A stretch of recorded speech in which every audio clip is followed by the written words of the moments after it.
अस्सलाम वालेकुम। इस लेक्चर के अंदर हम पढ़ेंगे application of molecular orbital theory on metal complexes. देखो, हमने लास्ट क्लास में पढ़ा था मॉलिक्यूलर ऑर्बिटल थ्योरी। उसमें हमने पढ़ा था कि मॉलिक्यूलर ऑर्बिटल थ्योरी है जिसका नाम दूसरा है एडजस्टेड फील्ड थ्योरी। तो इसको देने का मकसद क्या था? एक्सपेरिमेंट हमें बता रहा था कि जो कॉम्प्लेक्सेस हैं इनके अंदर दो किस्म की बॉन्डिंग होती है, आयनिक भी, कोवेलेंट भी। तो ये वाली थ्योरी किस लिए दी गई कि in order to explain both ionic as well as covalent bond in complexes. तो ये काम इसने किया, ये हमने पिछली क्लास में ये हमने डिटेल से एक्सप्लेन किया था। अगर आपने वो वीडियो नहीं देखा तो बहुत इंपॉर्टेंट है, बहुत ज्यादा इंपॉर्टेंट है, वो देख लें, फिर आपको अंडरस्टैंडिंग होगी। तो आज हम इसको अप्लाई करना सीखते हैं मेटल के कॉम्प्लेक्सेस के ऊपर।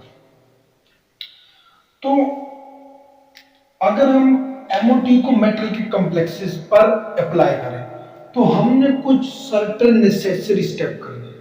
हम इंशाल्लाह इनको पॉइंट वाइज देखेंगे, आपने लेक्चर एंड तक देखना है। इंशाल्लाह एट द एंड आपको ये कंप्लीट समझ आएगी, 100% sure guarantee you can understand this.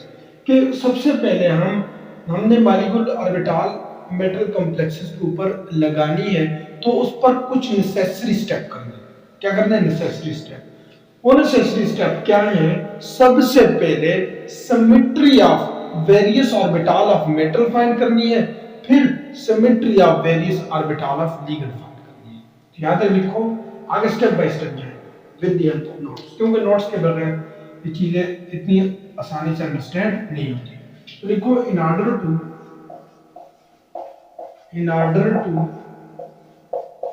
Apply MOT on metal complexes, first we have to do certain necessary steps। हमने कुछ जरूरी स्टेप्स करने। कौन कौन सा? फर्स्ट ऑफ ऑल, जब लिखते जाओ पॉइंट में, first of all we have to determine, first of all we have to determine symmetry of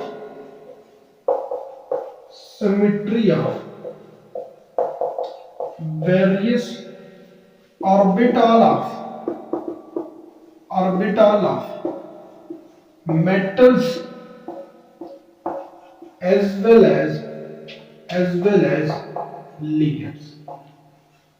सबसे पहले कि ऑर्बिटल ऑफ मेटल और लिगेंड की सिमेट्री मालूम करनी। ये पॉइंट बहुत इंपॉर्टेंट है। ये पॉइंट समझ आ गया तो सारी एमओटी समझ आ गई, वरना नहीं आएगी ये पॉइंट। सबसे पहले हम ऐसा करते हैं, symmetry of orbital of metal को एक्सप्लेन करते हैं। जैसे फॉर एग्जांपल बच्चों हम पढ़ते हैं EG T2G। व्हाट इज जी? बच्चे, ये जी जरेट होता है। ये क्या होता है? जरेट एक हमारे पास जर्मन वर्ड है। इसका मतलब होता है कि आप किसी भी ऑर्बिटल को रोटेट करोगे तो वो वापस आ जाएगा। जैसे फॉर एग्जांपल मेरे पास ऐसा ऑर्बिटल कुछ ऐसा प्लस प्लस माइनस माइनस, अगर मैं इसको दो बार रोटेट करूं, एक बार फिर दूसरी बार, तो ये मुझे ये ही देगा, ये बिल्कुल सेम दे देगा मुझे ये। तो मतलब ये जरेट है और इसको हम नोट करेंगे A1 चीज। और समझाइए, A1, A मतलब एक ही ऑर्बिटल, A1 को डिनोट करें, समझे? अच्छा, इस तरह इसके बाद मैं P की तरफ हूं, P ये प्लस ये माइनस। अगर मैं इसको दो टाइम रोटेट करूं तो ये मुझे ये वाली ज्योमेट्री नहीं देता, जो ये थी ये वाली नहीं देता, मतलब ये अनजरेट है। जो वो ही दो रोटेशन का कैसे ये असल में ग्रुप थ्योरी को अप्लाई करते हैं। हम लिखते हैं नोट्स में लिखेंगे, ये सारा जो कर रहे हैं वो लिखेंगे।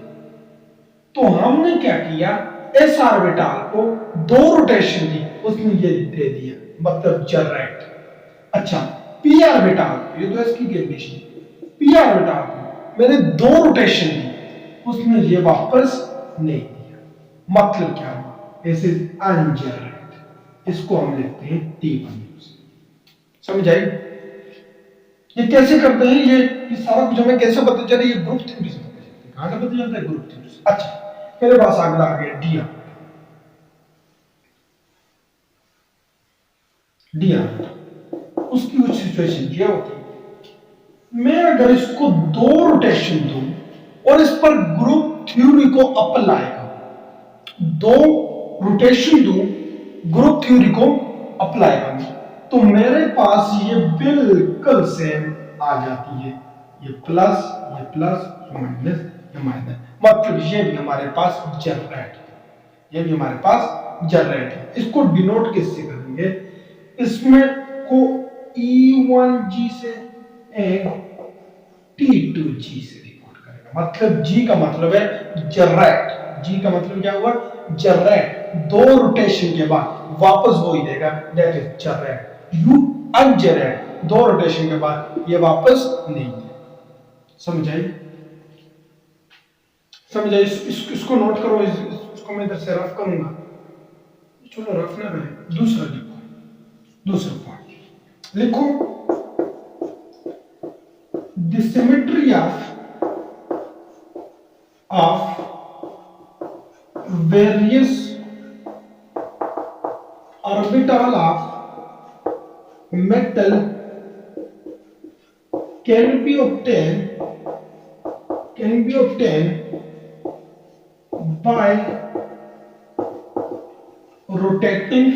by rotating them in respective molecule and observing various characteristics। समझ आ गई ना कि हमने किसी भी ऑर्बिटल ऑफ मेटल की सिमेट्री कैसे फाइंड करनी है, उसको उसी मॉलिक्यूल के ऊपर दो बार रोटेट करना, can be obtain bye rotating them, उसी के ऊपर इन रिस्पेक्टिव, उसी के ऊपर रोटेट करेंगे, एंड ऑब्जर्विंग वेरियस, उसकी खुसूसियात को देखेंगे, आया वही दे रहा है कि नहीं दे रहा, दे रहा है तो जनरेट, नहीं दे रहा तो अनजनरेट। ये कैसे हुआ, this has been done, this has been done by applying group theory। This has been done by applying group theory। ये हमारे पास कैसे हुआ, इसके ऊपर हमने ग्रुप थ्योरी अप्लाई। बच्चों, this is group theory is something very behind your scope, ये बहुत ही एक आगे लेवल का है, मैंने भी अभी तक इसको नहीं पढ़ा, हमारे सर ने भी, I am the student of semester 5 BS chemistry, तो ये मैंने भी अभी तक नहीं पढ़ा, लेकिन हमारे सर कहते हैं कि ये वेरी बिहाइंड योर स्कोप, ये आगे इसकी पूरी थ्योरी है, पूरा कोर्स होता है, ये पीएचडी में पढ़ाया जाता है। तो ये कैसा हुआ, इसके ऊपर ग्रुप थ्योरी को अप्लाई हमने किया, तो ये हमारे पास आ गया। बोलो समझ आई, बोलो समझ आई, बोलो समझ आई। तो हम क्या करें, तो सिमेट्री ऑफ, अब यहां पर देखो, सिमेट्री ऑफ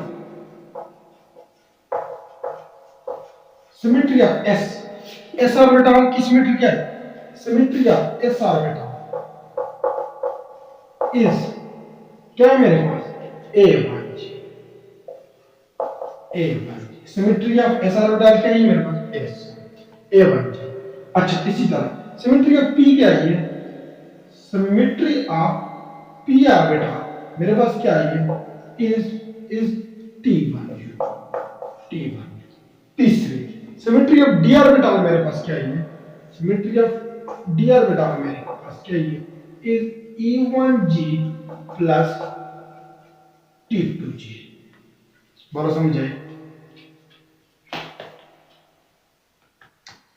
ये हमने सिमेट्री ऑफ ऑर्बिटल को फाइंड करना है, वेरियस ऑर्बिटल को, वेरियस ऑर्बिटल की सिमेट्री को हमने फाइंड करना है। ये दो पॉइंट हमारे कंप्लीट। अब लिगेंड की सिमेट्री को फाइंड करते हैं, कैसे करेंगे? ये लिखो, लिखोगे तो पता वैसे है। अच्छा,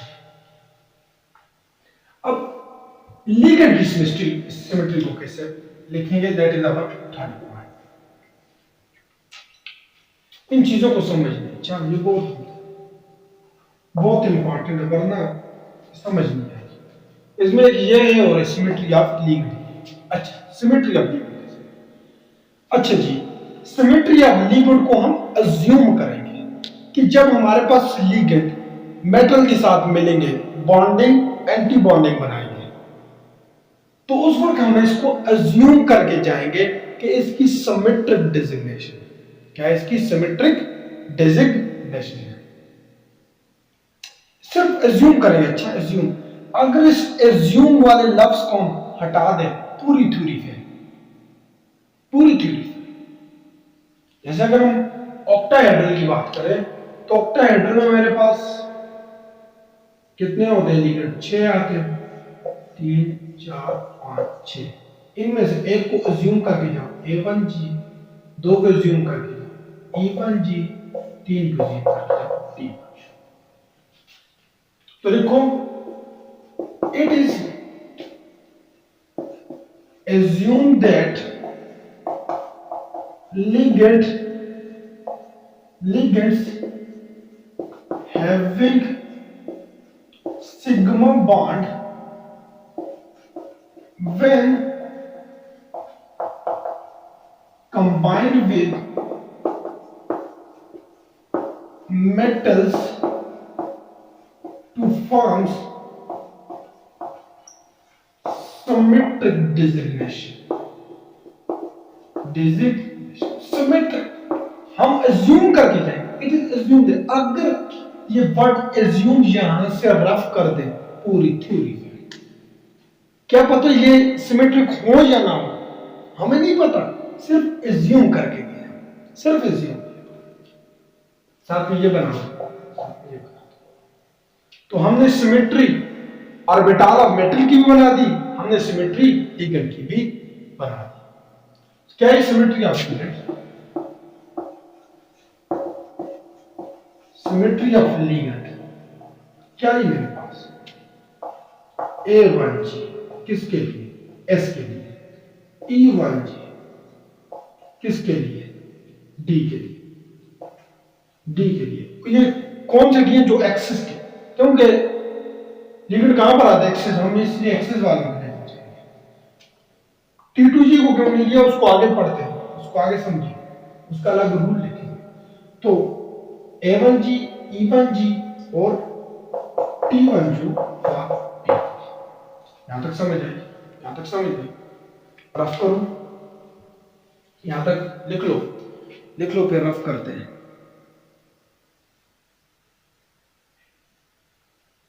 समझ आई? यहां से रफ करते हैं। 100% गारंटी है, 100%। At the end of video आपको सारा कुछ समझ आएगा, 100% गारंटी है। अच्छा, चौथा जी, चौथा रूल हम समझते हैं कि देखो जी, हमारे पास जो लिगेंड होता है, लिगेंड के ऊपर क्या होता है? Lone pair of electron. अच्छा देखो, जनरली हमारे पास लिगेंड मॉलिक्यूल की एनर्जी कम होती है, लिगेंड की मॉलिक्यूल एनर्जी कम होती है as compare to orbital of metal. क्यों? देखो, जो हमारे पास लिगेंड होती है उसके ऊपर लोन पेयर ऑफ इलेक्ट्रॉन आ जाता है। पिछले वीडियो के अंदर मैंने एक्सप्लेन किया था कि आयनिक बॉन्ड एमओटी ने कैसे एक्सप्लेन किया, तो यहां पर भी सिमिलर केस कि लिगेंड के ऊपर लोन पेयर ऑफ इलेक्ट्रॉन होते हैं, वो लोन पेयर ऑफ इलेक्ट्रॉन जो मेटल होते हैं वो अपनी तरफ बाउंड करते हैं, ऐसे बाउंड करते हैं। जब वो वाला इलेक्ट्रॉन मेटल अपनी तरफ बाउंड करता है तो इस दौरान वो जब अट्रैक्शन होती है तो एनर्जी रिलीज होती है। एनर्जी रिलीज होने से सिस्टम में स्टेबिलिटी आती है, इसकी एनर्जी लो हो जाती है। पॉइंट नंबर 4 लिखो। पॉइंट नंबर 4 लिखो।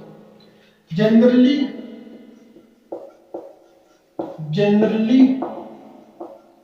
ligands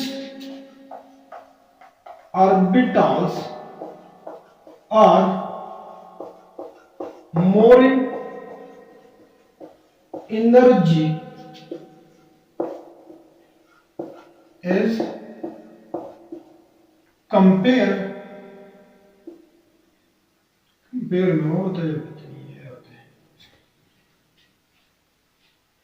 साइंस के टीचर में यही इश्यू होता है ना, इसको पहले भी किया था। Generally ligand orbital are more in energy as compare to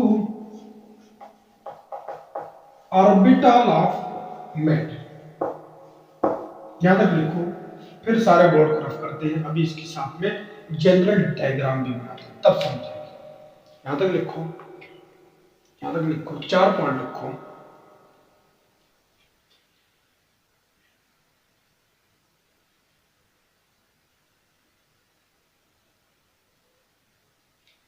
यहां तक लिखो, यहां तक लिखो, रफ कर दे। दोबारा से आते, let's start from board start, board से स्टार्ट करते हैं, बिल्कुल ऊपर। अच्छा जी, हमने अभी कहा, मतलब देखो हम इसको ऑक्टाहेड्रन में देखते हैं। मेरे पास 3D होते हैं, उससे ऊपर 4S होते हैं। थोड़ा ऊपर करके बनाओ, ये ऐसे करते हैं, यहां से स्टार्ट करते हैं, यहां से 3D, 3D के ऊपर 4S, 4S के ऊपर 4P, यही होते हैं। अच्छा, इसके कितने ऑर्बिटल होते हैं? 5, 1 2 3 4 5, समझे? इसके कितने होते हैं? 1 होते हैं, 1 बना दिया। पी के कितने होते हैं? 3 होते हैं, px py pz, और समझे? अच्छा, इन दो में भी से दो E1G जो एक्सिस के ऊपर होते हैं, और ये क्या होते हैं? T2G जो between the coordinate, between the axis होते हैं। अच्छा, 4s वाले को हमने क्या बोला? उसकी सिमेट्री हमने फाइंड कर दी। हमारे पास आया A1G, A1G is the symmetry of 4s orbital. 4 नहीं, s की होती है, कोई और भी यूज कर सकते हैं। अच्छा, इसके हमने सिमेट्री फाइंड की, हमारे पास क्या आया? T1U, T1U is the symmetry of p orbital.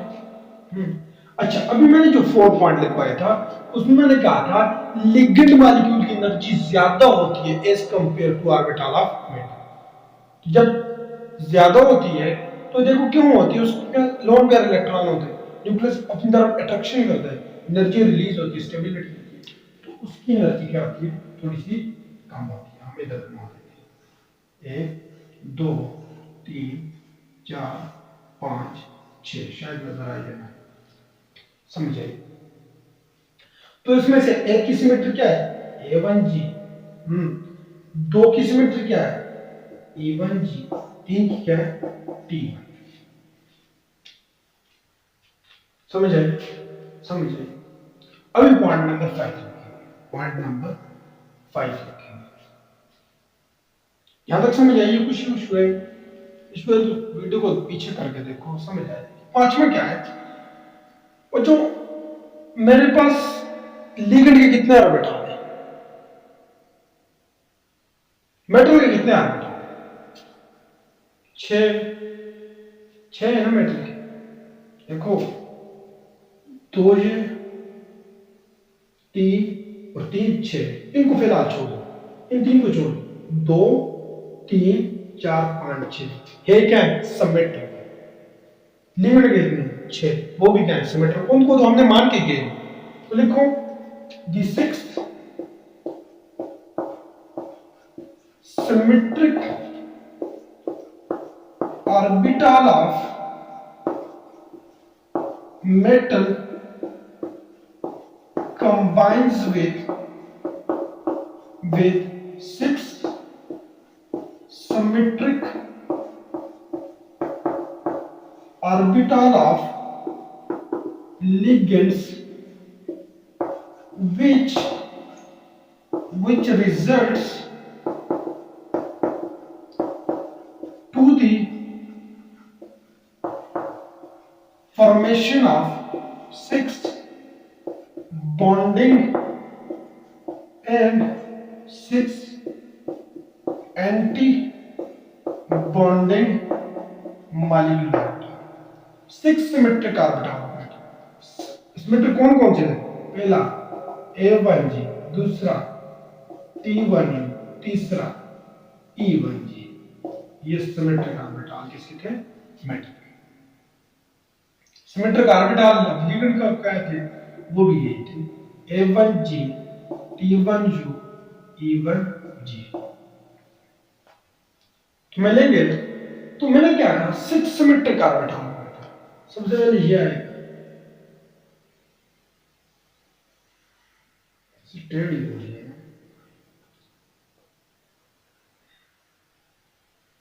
ये यहां से ये इसी तरह ऊपर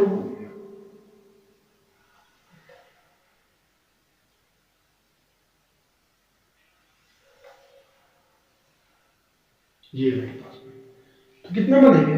3 1 2 3। क्या है मेरे पास? T1 सिग्मा T1, यहां पर भी यही तीन जगह, 2 3, ये वाले बांधेंगे वाले एंटी बांधेंगे। तो ये क्या होंगे? Sigma star T1 U। समझे? समझ आया? यही है ना, मैंने कहा सिक्स सिमेट्रिक ऑर्बिटल, ये तीन है। इसके बाद किसकी बारी है? बोरस वाले की। इसको ये ऐसे आएगा, ये आएगा फोरस वाला। इसका नाम क्या होगा? Sigma A1G। अच्छा, इसी तरह ये जब ऊपर जाएगा,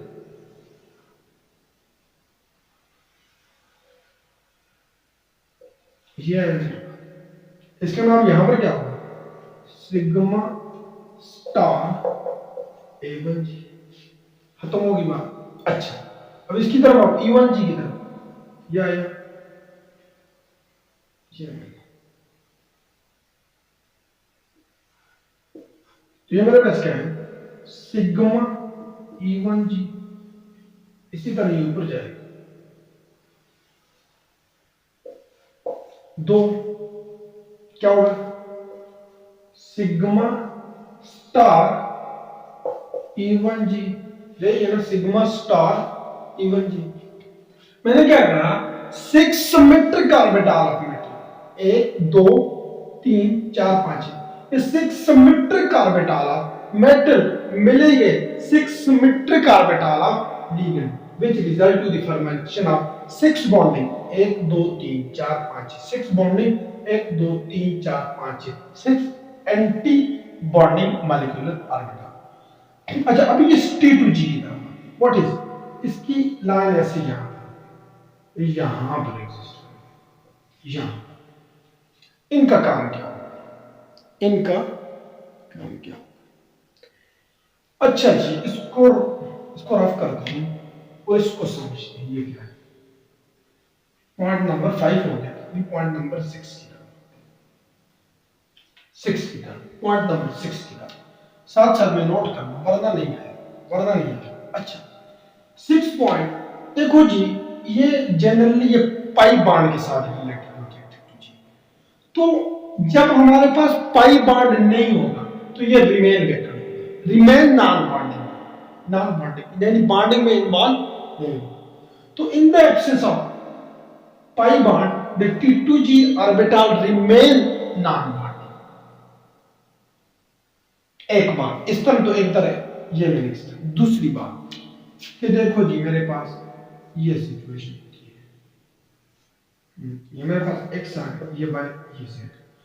तो देखो जी हमारे पास लिगेंड ऑक्टाहेड्रल में मैंने पढ़ाया हुआ है कि लिगेंड हमेशा कहां पर आते हैं, एक्सिस के ऊपर आते हैं। कहां पर आते हैं, एक्सिस के ऊपर लिगेंड आते हैं। तो ये वाले जो T2G एक्सिस के दरमियान में, मतलब इनका लिगेंड के साथ कोई ताल्लुक ही नहीं है। तो जब ये नहीं है तो यहां से लिगेंड इसकी तरफ नहीं आएगा, तो इनकी एनर्जी रिमेन अनचेंज रहेगी, ये रिमेन नाम bond.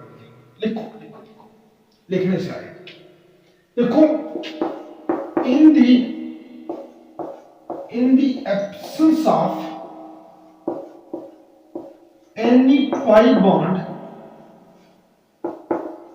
the T2G set orbital will remains non-bond. क्यों? Because there is no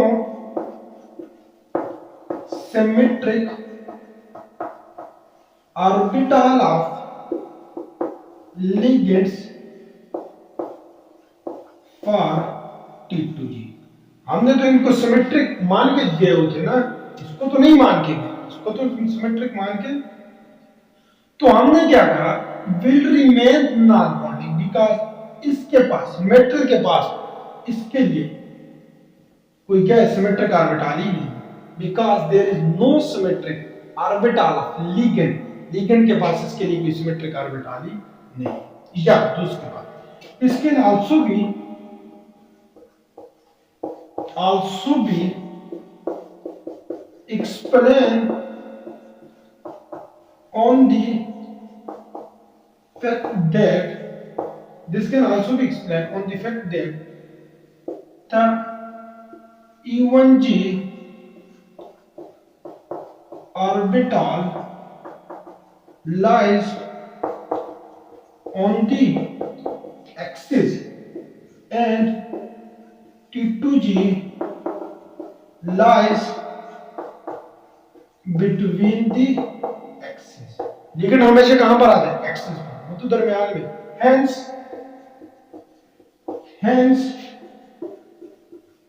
energy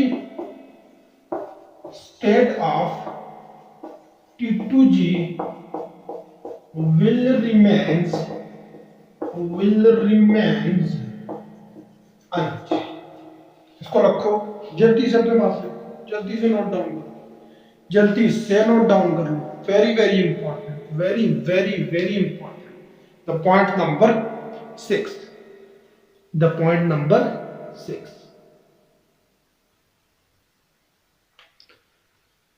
point number 6 क्या कहा कि इसका ताल्लुक पाई बॉन्ड से है। तो in the absence of pi bond ये नॉन बॉन्डिंग, ये क्या है, ये बॉन्डिंग में इन्वॉल्व नहीं। दूसरे हमने एक्सप्लेन किया कि लिगेंड हमेशा कहां पर आते हैं, एक्सिस के ऊपर, ऑक्टाहेड्रल में आते हैं। तो ये तो बिटवीन में होते हैं, इनकी एनर्जी स्टेट में कोई फर्क नहीं है। समझ आई? जल्दी से नोट डाउन कर लो। कर लिया?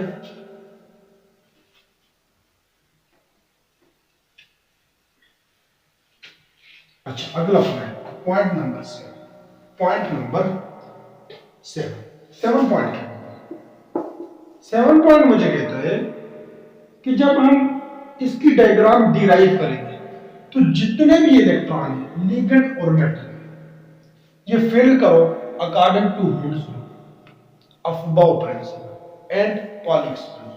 पॉइंट लिखो फिर समझा। After deriving energy level diagram,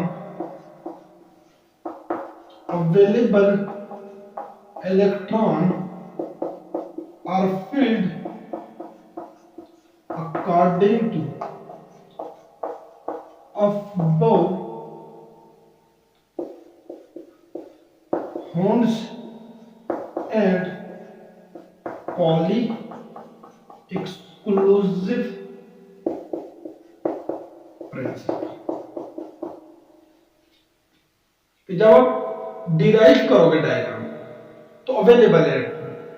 अब वो क्या कह रहे हैं, पहले इलेक्ट्रॉन फिल करो लो एनर्जी में, मतलब पहले इलेक्ट्रॉन यहां पर आए इनमें, उसके बाद उसमें, लो में पहले, हाई में बाद। अच्छा, नोट्स क्या कहते हैं, नोट्स कहते हैं पहले सिंगली सिंगली भरो, यहाँ पहले एक आएगा, दो आएंगे, तीन आएंगे, फिर चार, पांच, छह, पहले सिंगल सिंगल, फिर नोट्स कहते हैं।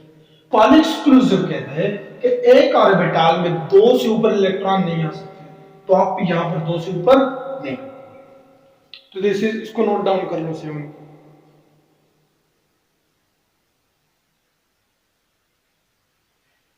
इसको नोट डाउन,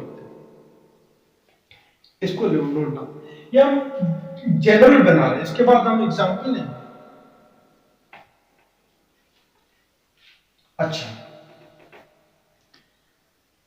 अच्छा, देखो हमारे पास लिगेंड के दो दो दो दो दो, हर के पास पेयर होता है, वो जब हम इनके सारे इलेक्ट्रॉन, छह, एक दो तीन, छह पेयर ऑफ इलेक्ट्रॉन इनमें भर देंगे, इनमें क्या कर देंगे, after filling six pair of electron in bonding molecule orbital, उसके बाद मेटल के इलेक्ट्रॉन फिल करने, मेटल के इलेक्ट्रॉन करने, फिल करने, कहां पर, इन दोनों के अंदर, किसके अंदर, इन दोनों के अंदर। After filling six pair of electron, नजर आ रहे हैं, ठीक है, after filling, after filling six pair of electron in bonding molecular orbitals, available electron after filling six pair of electron in bonding molecule orbital available not then metal electron are filled in किस में, T2G and sigma star E1। जब इसमें छह छह pair आएंगे, दो, चार, छह, आठ, 10, 12, 60, उसके बाद इलेक्ट्रॉन फिल करने T2G और सिग्मा E1G। बोलो समझ आई, समझ आई, इसमें फिल कर, रफ करो इसको, 9वां पॉइंट, 8वां पॉइंट, 8वां point, point number 8, very important है। देखो जी, ये हमारे पास होती है delta O, it is ligand field splitting parameter. अब देखो, जब इलेक्ट्रॉन मेटल की फिल करेंगे, अगर लेट्स सपोज यहां पर चार इलेक्ट्रॉन है, तो पहले यहां पर आया, दूसरा, तीसरा, अब चौथा यहां पर पेयर हो गई या ऊपर जाएगा, ये फैसला ये डेल्टा ओ करेगा। डेल्टा ओ में भी कौन करेगा इस फैसले में, लिगेंड। क्या करे, लिगेंड। अगर मेरे पास लिगेंड स्ट्रॉन्ग आया, स्ट्रॉन्ग आया, स्प्लिटिंग ज्यादा, मोड्स रूल कैसे एप्लीकेबल होगा, पहले नीचे वाले पर फिर ऊपर वाले पर। पिछली कितनी वीडियो में ये मैंने बात कह दी। अगर लिगेंड स्ट्रॉन्ग आया, स्प्लिटिंग क्या होगी, ज्यादा, मोड्स रूल नीचे और ऊपर में क्या होगा, सेपरेटली एप्लीकेबल। क्या होगा, सेपरेटली एप्लीकेबल। तो लिखो delta O is ligand field splitting parameter and its magnitude is determined by strength of ligand. इसका मैग्नीट्यूड हम स्ट्रेंथ से बताएं, अगर स्ट्रांग आया, स्प्लिटिंग ज्यादा होगी। हाँ, आप ऊपर इलेक्ट्रॉन पहुंचाने की एनर्जी देने से पहले पहले नीचे पेयर हो जाएगा, मतलब बॉन्ड जरूर पहले इस पर अप्लाई हो, फिर इस पर। Strength of ligand, if strong ligand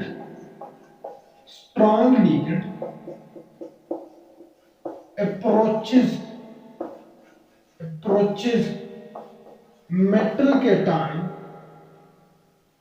splitting will be more. In this case,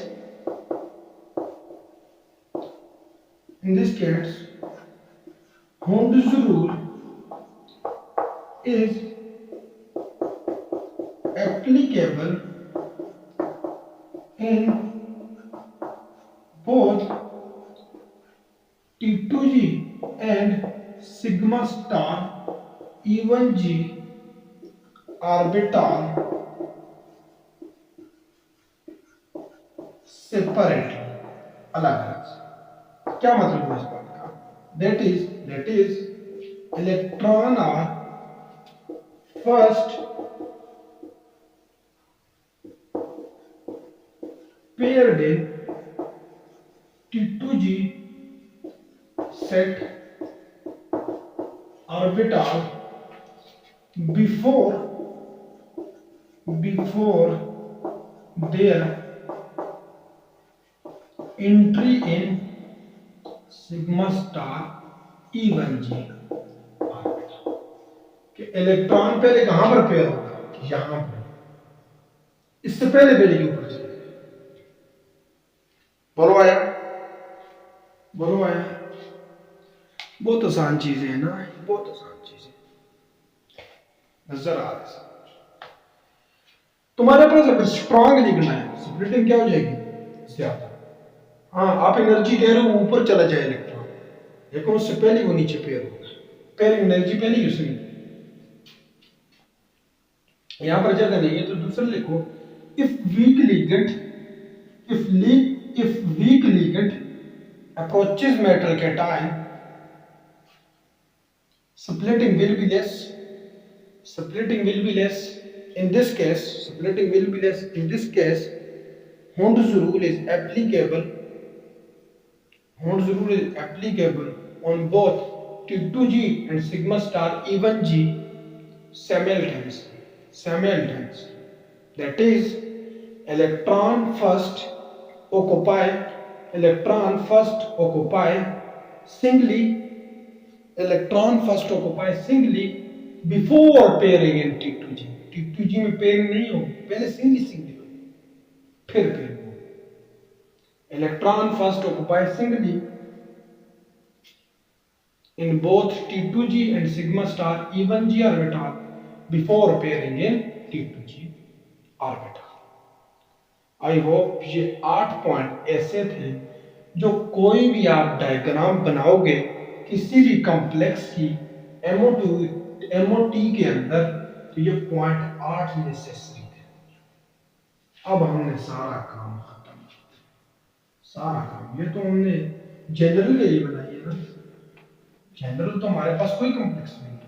अब हम सीधे कॉम्प्लेक्स पर जाएं, सीधा complex. That is E1G, that is T2G। अच्छा, अभी हम दो किस्म के कॉम्प्लेक्स यूज करेंगे। पहला मैं लेता हूं कोबाल्ट F6, एक वीक लिगेंड लेते हैं, दूसरा स्ट्रॉन्ग लिगेंड। देखो यहां पर मेरे पास कोबाल्ट है, कोबाल्ट का एटॉमिक नंबर 27 है, electronic configuration 1s2 2s2 2p6 3s2 3p6 4s2 3d7 4p0। ये इस केस में ये कितनी स्टेटमेंट, या पहले आउटर लिखो, तो 4s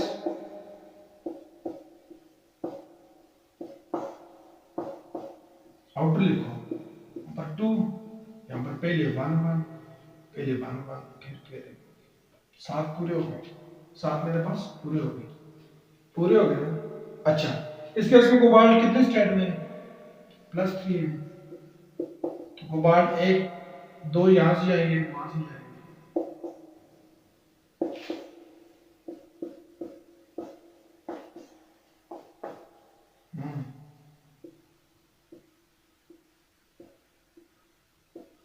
ये मेरे पास केस बन जाएगा। मतलब क्या हुआ, कोबाल्ट के पास कितने इलेक्ट्रॉन है?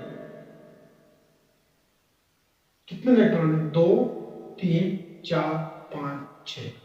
अच्छा, मेरे पास fluorine, fluoride ion is a minus, fluoride ion is minus. इसके पास कितने इलेक्ट्रॉन है? Pair of. डायरेक्ट देखो ना, जब मेरे पास मेटल होता है तो लिगेंड क्या करते हैं? Pair of electron donate. मतलब इन सब के पास पेयर ऑफ इलेक्ट्रॉन होगा। पहली बात ये फ्लोरीन होगा, फ्लोराइड आयन में पेयर ऑफ इलेक्ट्रॉन। दूसरी बात, कोबाल्ट के पास यहां पर कितने इलेक्ट्रॉन है? 6 इलेक्ट्रॉन। कितने इलेक्ट्रॉन? 6। तो 6 को भरो, पहले सिंगली सिंगली, पहले सिंगली सिंगली, फिर पेयरिंग करो। हुन जरूर एप्लीकेबल था, यहां पर बात खत्म होगी। अब देखो जी, अब देखो वही 8 के 8 पॉइंट लगाने हैं ना। पहले इनकी सिमेट्री फाइंड करो। हम कह रहे हैं ना, हम अगर बोल दें there are 9 metal orbital given in 4 symmetry, हां 9 मेटल के ऑर्बिटल है कि नहीं? 5 6 7 8 9। देयर हम ये बोलते हैं, शुरू कर दें तो वही 8 ही point. There are 9 metal orbital given in 4 symmetric designation. कौन से? E1G T2G A1G T1U। फिर हम बोले 6 symmetric orbital of metal combined with 6 symmetric orbital of ligand result to the formation of 6 bonding 6 anti bonding. तो ये वही बात है जो हमने 8 पॉइंट पीछे किए। अगर वो नहीं आते तो फिर दोबारा से इंशाल्लाह दोबारा आपको। अच्छा जी, अच्छा जी, तो अगला पॉइंट हमारे पास है कि available electron are filled according to Hund's rule, aufbau principle, Pauli exclusion. तो कितने? 2 4 6 8 9। तो पहले इनमें से एक करो, एक एक एक, फिर पेयरिंग करो। पहले एक, फिर पेयरिंग, पहले एक एक, फिर पेयरिंग। 2 4 6 8 10 12, 2 4 6 8 10 12 के 12 इलेक्ट्रॉन निकल के फिर हो। अब बारी आई है मेटल के इलेक्ट्रॉन। अब मेटल के इलेक्ट्रॉनों की, अब यहां पर कैसे अरेंजमेंट होगा, यहां पर अरेंजमेंट कैसे होगा, तो यह बात डिपेंड करेगी आपका लिगेंड कैसे। अगर लिगेंड वीक, अभी मैंने बताया लिगेंड वीक है, तो हुंड जरूर इन दोनों पर कैसे एप्लीकेबल होगा? सममेल्टेनियस, क्योंकि वीक लिगेंड है। तो कितने इलेक्ट्रॉन है मेटल के? 6। तो पहले एक आया, यहां पर भी एक आया, यहां पर भी एक आया। लिगेंड वीक है, लिगेंड वीक है, तो यहां पर यहां। This is MOT diagram when your ligand is weak। तो लिखना चाहते हो, कुछ लिखना चाहते हो, कुछ लिखना चाहते हो, तो हमें डायग्राम क्या बताया? ये diagram shows that there are 12 ligand and 6 metal electron, 6 metal electron। Diagram also shows that there are 6 bonding, 6 anti-bonding and 3 non-bonding molecular orbital. So electron are first paired in bonding molecular orbital and then metal electron is filled in T2G and sigma star E1G orbital। यहाँ पर बात depend करेगी किसके ऊपर? Ligand के ऊपर। Ligand अगर ठीक है तो हुंड जरूर दोनों पर एप्लीकेबल होगा। कैसे? simultaneously, that is electron first occupies singly before pairing in T2G। और समझ आई? ये तो हमारे पास थी जब हमारे पास हमारा लिगेंड क्या है? वी का है। अभी दूसरी कहानी समझते हैं। दूसरी कहानी में सिमिलर होगी। दूसरी कहानी में पास कोबाल्ट NH3 और यहाँ पर +3। अब मेरे पास क्या है? +3। देखो जी, ammonia atomic number 27, electronic configuration similar, यहाँ पर भी +3 के एसोसिएशन है। बिल्कुल ये सारा कुछ यही है। तो जी ammonia 2 pair of electron metal को डोनेट करेगा, तो ये 2 इलेक्ट्रॉन एक अमोनिया के, दूसरा तीसरा चौथा पांचवा छठा। अच्छा जी, कहानी चेंज कहाँ करेंगे, वहां पर हम जाएंगे। अच्छा जी, मेटल के इलेक्ट्रॉन कितने, छः, दो, तीन, चार, पाँच, छः, दो, तीन, चार, पाँच, छः, छः छः पूरे। अच्छा जी, अब क्योंकि अमोनिया हमारे पास स्ट्रॉन्ग लीगड है, इस केस में स्प्लिटिंग ज्यादा होगी। स्प्लिटिंग क्या हो जाएगी ज्यादा, तो हुड रूल एप्लीकेबल कैसे होगा, दोनों पर सेपरेटली। बोलो आया, समझ आएंगे, इसमें कोई रॉकेट साइंस है ही नहीं, स्प्लिटिंग ज्यादा होगी। हाँ, एनर्जी ऊपर के लिए दोगे पहले, पेयरिंग एनर्जी मिलकर पेयर हो जाएगा। तो कैसे मेरे पास हुआ कि पहले सिंगली सिंगली आएंगे, अब चौथा कैसे आएगा, तो दिस इज एनर्जी या MOT diagram when ligand is strong. तो आई होप आपको ये अच्छे से समझ आई होगी, मुझसे जितना आसान हो सकता था मैंने आपको ये पॉइंट्स मैंने कोई एक बुक से लिए। अच्छा, ये मैंने एक बुक से ली, ये जो 8 पॉइंट है इसके पीछे मेरी बहुत ज्यादा मेहनत है, ये मैंने कैसे कैसे उठाए हैं, ये मैं कैसे कैसे कैसे को मैंने रीअरेंज किया है और फिर आप तक पहुंचाया है। तो इससे पहले तो मैंने कभी बोला नहीं है कि मेरे चैनल को सब्सक्राइब करो, तो लेकिन आज भी नहीं बोलूंगा वो तो, अगर आपको आपने ये समझा कि मुझे इससे कुछ मिला है तो आप कर लोगे। तो बेसिकली जो मेन चीज़ है, तो इसको शेयर करो काइंडली, कि जिन ऐसे बच्चे हैं जो इतनी ज़्यादा चीज़ें यानी अफोर्ड नहीं कर सकते, इतनी महंगी फीसें, तो उन तक अगर ये वीडियो पहुंच जाए तो आई थिंक उनको हेल्पफुल मिलेगी। तो थैंक यू फॉर वाचिंग, अल्लाह हाफिज़।